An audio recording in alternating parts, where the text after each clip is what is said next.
Item ಯಾವುದೇ ಇರಲಿ try ಮಾಡಿ ಆಚಿ ಚಿಕನ್ ಮಸಾಲಾ. ಸೇನಾ ನೆಲೆ ತೈಲ ಘಟಕಗಳ ಬಳಿಕ ಮೂಲ ಸೌಕರ್ಯವೇ ಈಗ ಟಾರ್ಗೆಟ್ ಆಗಿದೆ. ಇರಾನ್ನ ವಿವಿ ಮೇಲೆ ಇಸ್ರೇಲ್ ಡೆಡ್ಲಿ ಬಾಂಬ್ ದಾಳಿ ಮಾಡಿದೆ.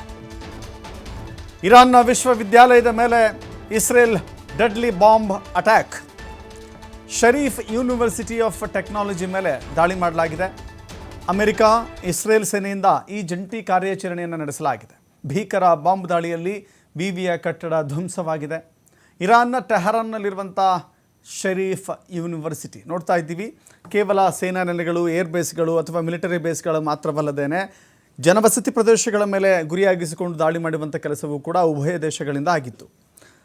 ಆಸ್ಪತ್ರೆಗಳ ಮೇಲೆ, ಶಾಲೆಗಳ ಮೇಲೆ ಈ ಹಿಂದೆ ದಾಳಿಯಾಗಿತ್ತು. ಇದೀಗ ಯೂನಿವರ್ಸಿಟಿಗಳ ಮೇಲೆಯೂ ಕೂಡ ದಾಳಿ ಆಗ್ತಾ ಇದೆ. ಅದು ಕೂಡ ಜನರನ್ನು ಭಯಭೀತಿಗೊಳಿಸುವಂಥ ಮತ್ತೊಂದು ಯುದ್ಧದ ದಾರಿ ಇದು.